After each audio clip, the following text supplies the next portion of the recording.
I often find myself saying to people in coaching sessions and in other events, stop arguing for your limitations. And people are like, but you don't understand. I got all these limitations. I can't do this and I can't do that. And it doesn't work like that for me. And it doesn't work like that for me. And it's like they're arguing all the reasons why they can't, rather than just the one reason that they need that will tell them that they can. And what's so funny is that we argue way more for our limitation list than our permission list. We're way more protective of that limitation list than we are of our permission list. And then that got me thinking, well, why is that?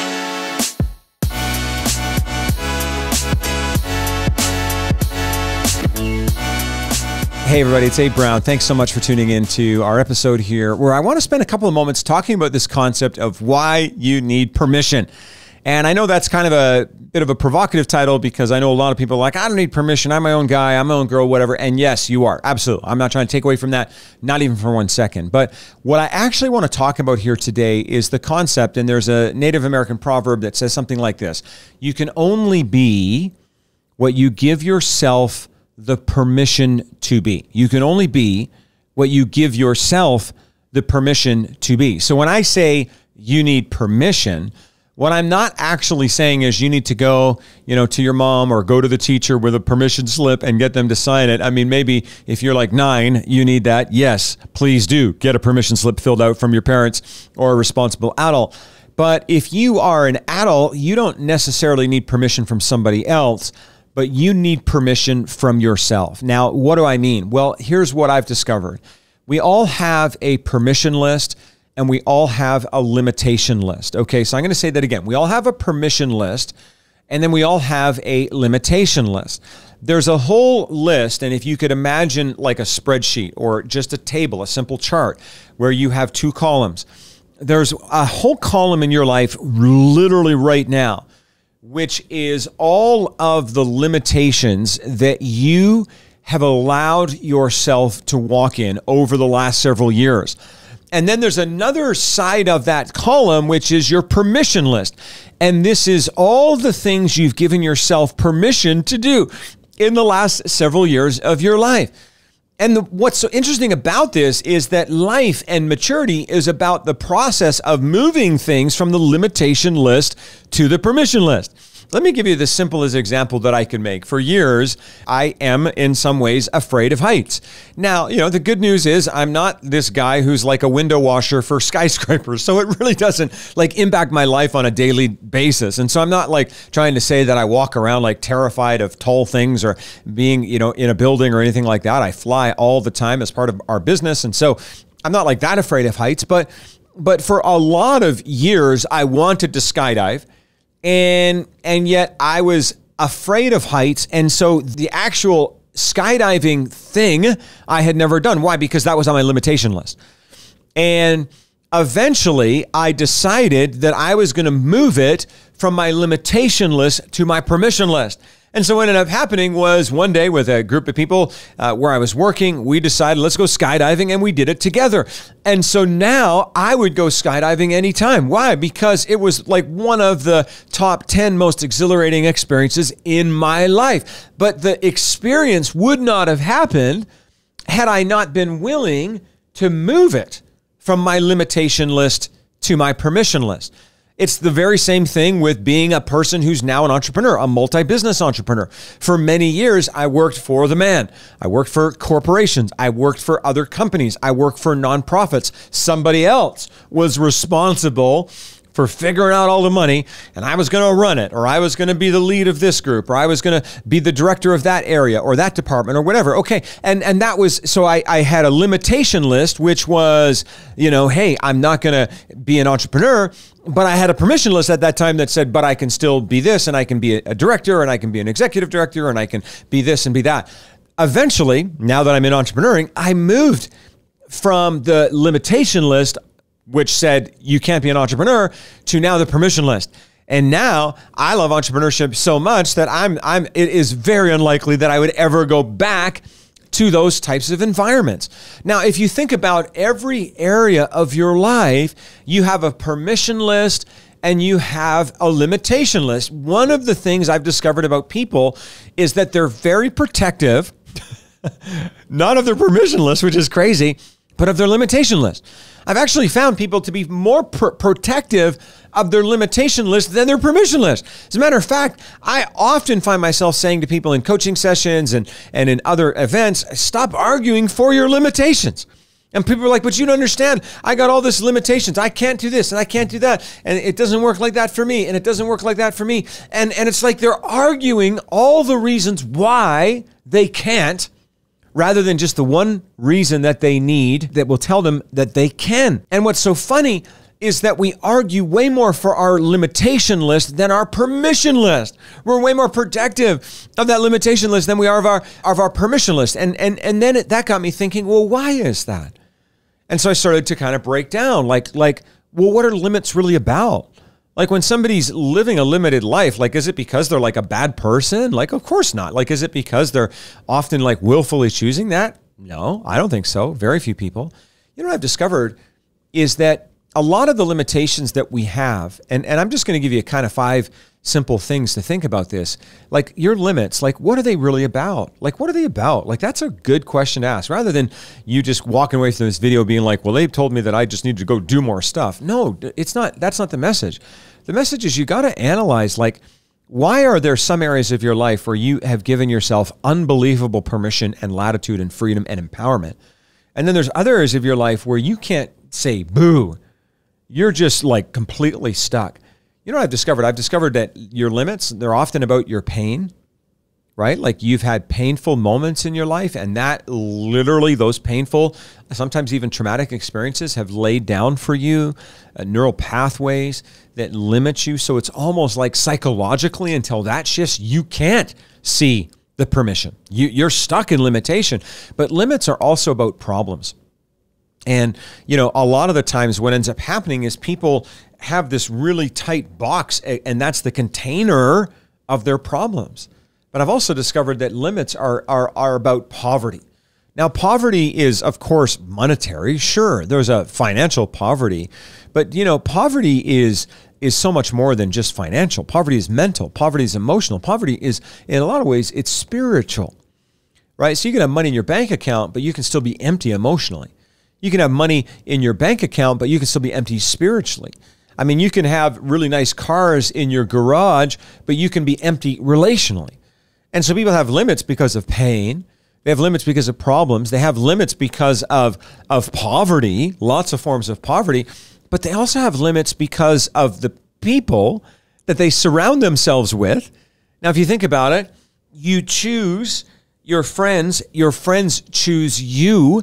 And we find ourselves often in these dependent and codependent relationships, not because we're bad people, but because what happens is we find ourselves hanging around with people who have the same kind of set of limitations as we have, because we don't want anyone to challenge us. We feel very comfortable. So, you know, all the people who don't like parachuting and skydiving, they hang around with the people who also don't like that. Why? Because, well, these folks are never going to challenge me. And so your limits are about your pain, they're about your problems, they're about your poverty, they're about the people around you, and all of those things lead to one more P. You know, with me, always using alliteration, is then all of these things program you. So now you have a program, and the program is the container that now you live in. And so what I want you to think about is that container serving you anymore? Because there may have been a moment in your life where all of those limitations were what you needed to get you from where you were to where you are today. And I understand that, because we all have needed little security blankets and bridges and supports to get us where we are today. But is it time for you now to break out of the limitations that you have allowed yourself to become comfortable in, so that you can step into your destiny? Because you can step into your destiny. And I think that the way we recreate and shift from limitation to permission is with our mindset. With our mindset. Now, your mindset is the one part of you that you can control. That's the good news. Like I got this body here, I got this hair color, I got these eyes, I got all what I got, these physical tools. There's very little about all of that I can control. But the one thing that I can control, because I can't even control my past, right? My past happened. It is what it is. But what I can control is my mindset. And interestingly, the psychologists and the neuroscientists tell us that your entire limbic system, which is that part of your brain that kind of controls your emotional responses, your motivations, your entire limbic system can shift when your mindset shifts, when your perspective shifts, when you choose to see things a different way. Did you know that mindset is the bridge between listening and living? Mindset is the bridge between hearing and responding. Most importantly, mindset is the bridge between learning and doing. So if you have things in your life where you know things, but you're not living things, I can promise you the problem is your mindset. It's not that you're lazy. It's not that you're a procrastinator. It's not that you're a bad person. It's not that you're, some person who's unfocused. We all tell ourselves these stories, Well, I'm just lazy. I'm just a procrastinator. You know what? I just have a hard time getting my act together. You know what? I'm this, I'm that. And what if it's none of that? What if it's just the mindset? Because the mindset and the perspective that you want is a mindset that says, I can do this. And so your limitations are about your pain. Your limitations are absolutely about the pain that you've experienced. They're about the problems that you've experienced. I'll tell you, they are absolutely about the people that you have chosen to surround yourself with. They're about perhaps having the poverty that I talked about mentally, emotionally, spiritually. And for sure, they're about, our programming, and to some degree, they're about our parents. But to move from a limitation-based mindset to a permission-based mindset, what you need to do is think about sort of three things. Number one, you've got to think about your mission. What is the purpose of your life? I'll tell you what, my life began to change when I started to realign to the mission of my life. You will stay comfortable to the level that you stay disconnected to your purpose. When you get a hold of your purpose and your purpose gets a hold of you, guess what happens? You will not be comfortable anymore. I talked to somebody the other day, and this was so funny to me. I said, "Hey man, how you doing? Great to see you. Happy New Year." Like blah blah blah. You know how it is, just the common courtesy stuff. And they said, things are good, but I just been so bored lately. And I didn't say this to them because I didn't want them to feel like I was judging, but I can't, literally can't remember the last time I was bored. I mean, I haven't been bored in so long, I'm telling you, decades. I can't remember when somebody says, man, I'm just sitting here, I'm just bored, I got nothing to do. I'm like, man, can you come and just work for me? Just be a robot? Do you know what I mean? Because if you're just going to lay there being bored, getting paid for doing nothing, then you might as well, come and work for me, and I won't necessarily pay you either, because just watching Netflix, you're probably not getting paid for that either. But the point is that your purpose drives so much in your life.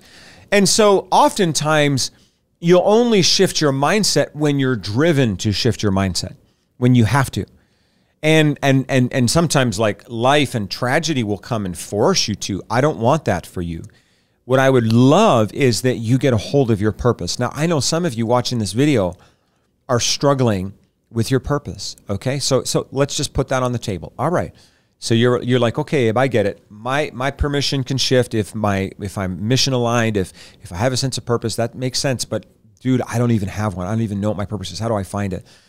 And I want to, number one, just say I'm empathetic to you, because a lot of people, especially in our environment with social media and gaming and constant 24/7 entertainment and the internet, you can go a long time without knowing your purpose just because you get distracted by all of this stuff, right? And so in some senses, it's not really your fault. But here's what I will say. The universe, or God, I believe, the creator, however you like to frame it, has already whispered and implanted into the core of your being your purpose. But it's probably buried underneath the crap and the abuse and the boredom and the hardship and the difficulty and the distractions and all the stuff that you've been through. Like it's there, but what if all of that other stuff, like the distractions, the hardship, the problems, the difficulties, all of that stuff is shouting, and the purpose is whispering, right? So then what would you need to do? Well, imagine like you're in a crowded room and everybody's like yelling and talking, and then your little 9-year-old daughter comes along. You would know her voice in the middle of that whole crowd if she just came up and said, "Hey, Daddy." Of course, I mean, I have a 9-year-old daughter. I absolutely would, even if there was lots of other voices. But the reason I know her voice is because we have spent 9 years together, like literally every single day. You know, and when I'm out of the country or out of the province or whatever, we're doing FaceTime. I've invested in that relationship. And so you don't know your purpose because you haven't really invested in trying to find it. I'm not trying to make it easy for you because there's no easy path, but it is simple. It's not complicated. What you have to really do is go deep. That's why I'm so big on the daily routines and really taking time with yourself and really internalizing and really getting tight, because what if that purpose is buried in your soul, but there's just so much other stuff that's been shouting and screaming at you that has stolen your attention and it's stolen your focus. And so, you know, you get from the limitation list to the permission list by really understanding your mission. The second thing that you got to do is you've got to start speaking new mantras. New mantras. Now, what is a mantra? A mantra is essentially a verbal affirmation that you would make. So you would say, "I got this." That's an example of a mantra. Another example of a mantra is, "I can do all things, you know, through Christ who strengthens me." Maybe that's your mantra. Maybe your mantra is, "I'm more than a conqueror." Maybe your mantra is, "There's more with me than those who are against me." But the idea is that you begin giving yourself more permission, not instantly, but gradually. Right? So the more you speak it, the more you'll see it, right? And so you've got to use your mouth if you want to give yourself more permission. But then can I just give you the third one? And this one here might be hard, is that you've got to manage your relationships better. Now, let me just say this. You did this without knowing it. I've done it too. You've already done it. It's already done. You have surrounded yourself already with a group of relationships, that's friends and family, who support you at your current level of accomplishment. That you've already done that. You did that subconsciously. I've done it too. And I remember in my case, one day I woke up and I realized that all of the people that I had surrounded myself with were supporting me at my current level of accomplishment, but to get to that next level, I needed new relationships. Now, some of the folks that I had, I'm not saying I abandoned them all, not at all. Many of them are still with me. But I had to have intentional conversations with them. And you're like, "What do you mean intentional conversation?" What I mean is I'm like, "Dude, I want to go somewhere. I know that we started hanging out and we've been doing this stuff, but now we need to start doing this stuff. Would you be willing to try that with me?" And some of them weren't, right? Because, hey, that wasn't in their zone of intention. That's okay. But I also didn't want to stay stuck there. And I think that a lot of the time we just want to get into a relationship. Maybe it's with our boyfriend or our girlfriend. Maybe it's with our friends. Maybe it's with our family. And we just want to settle. And I'm not like saying, just abandon them. No, but what I'm saying is you got to understand the dynamic. The dynamic is, you know, people will either call you higher or they'll give you permission to stay comfortable. And so what do you want? Well, you want to be around people who are calling you higher, because the stuff that's on your limitation list needs to move onto your permission list. And so I just want to encourage you to think about that. Stop arguing for your limitations. Give yourself permission. Give yourself permission to do the thing that's in your heart, to do the things that's in your heart. And thank you so much for tuning into this. Would you take a moment, if you're watching this or listening to it on one of the podcasting platforms, give us a 5-star review. Would you do that? And would you make sure you subscribe and turn on the notification bell for every episode? And if you'd like an incredible amount of great resources for free, go to failuretoflourishing.com. Thanks so much for tuning in, everybody. Have an amazing day.